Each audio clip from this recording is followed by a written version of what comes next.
Staying with China, they're facing a new trade war too, once again with the United States. It all started with Joe Biden's announcement this week. He increased tariffs on Chinese imports. And some of those tariffs stood out, some of those announcements, like 100% tariff on Chinese EVs, 50% on solar panels, and 25% on steel and aluminium. Now, Biden's logic here is quite simple. He wants to help America's domestic industry, but let's be clear, what Joe Biden calls help is actually protectionism. And the International Monetary Fund, or IMF, agrees. They have criticized Biden's tariffs. They say such restrictions can fragment the global economy. With respect to the tariffs, our view is that the U.S. Would be better served by maintaining open trade policies that have been vital to its economic performance. We also encourage the U.S. and China to work together toward a solution that addresses the underlying concerns that have exacerbated trade tensions between the two countries. And more broadly, we urge all countries to work within the multilateral framework to resolve their differences. So what will these tariffs do? Let's consider Chinese EVs. A cheap one sells for $10,000 in China, but to sell it in the US, you must pay the tariff. 100% tariff means 100% on the car's value. So the price jumps from $10,000 to $20,000, and suddenly your cheap EV is not cheap anymore. It cannot compete in the US market. So what will Chinese producers do? They will not ship to the US. Instead, they will look for other lucrative markets. Now the question is, was Biden justified in doing this? China obviously doesn't think so. They're fuming at Washington. Chinese Foreign Minister Wang Yi says the American tariffs are doomed to fail. I would like to stress that such unilateral and protectionist actions are contrary to the trend of the times and are bound to be crushed by the wheels of history. At this critical time of global economic recovery, the international community should warn the United States not to cause new troubles for the world. A few things to note here. One, there is politics at play. Biden's foreign policy is looking increasingly weak, so tariffs on China is a muscular move. Even Donald Trump had promised the same. Plus, the US auto industry is very influential, especially in the state of Michigan. It employs around 180,000 workers. And why is Michigan important? Because it's a swing state. Donald Trump is leading there by 7 points, so Joe Biden is trying to woo the auto industry by slapping tariffs on Chinese cars. That's the first point, the politics. Secondly, China does dabble in illegal subsidies, and that is a fact.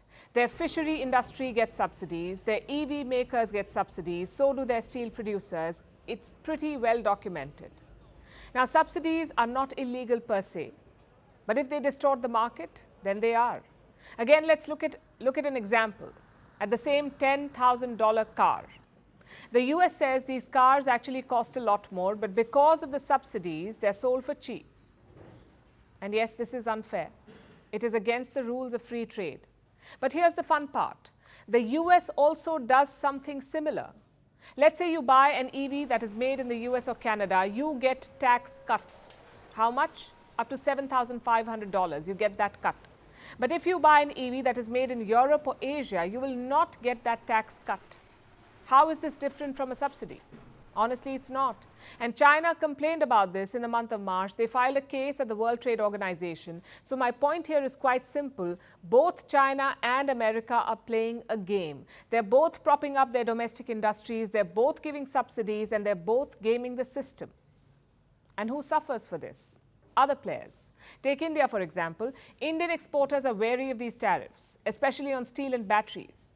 China is already sitting on excess supply. They cannot sell in the US. So what if they just dump their goods in India? It's a real possibility. China's steel exports to India doubled in the last financial year. So Indian producers do need cheap steel. But the local steel makers are wary, like SAIL. That is the Steel Authority of India, SAIL. It's a state-owned company. Its chairman says he's keenly watching Chinese imports. In January, many steel makers had lobbied with the government of India. They wanted to raise the tariff on steel, which is around 7.5% at the moment. But the government did not budge. Mainly because India's steel consumption keeps increasing. With EVs, India has a different strategy, though. the import tariff is actually quite low. In India, it's just about 15%. But there's one condition. You must set up a local factory within 3 years. Only then will you get the low tariff. So it's more of a hybrid approach. Tesla has had a start and stop project in India. China's BYD is also having a tough time. They have launched cars in India, but their factory proposal was shot down. Elsewhere, Chinese EVs are making headway, like in Mexico and Brazil. So what we really need is a more calibrated global policy.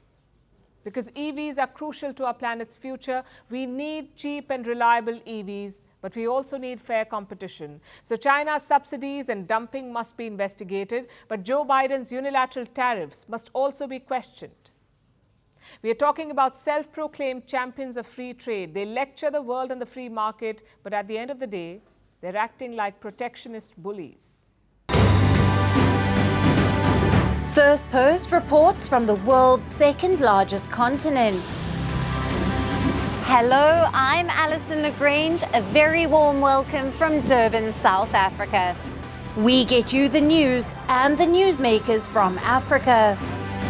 South Africa goes to the polls on the 29th of May. I will track the election and bring you ground reports.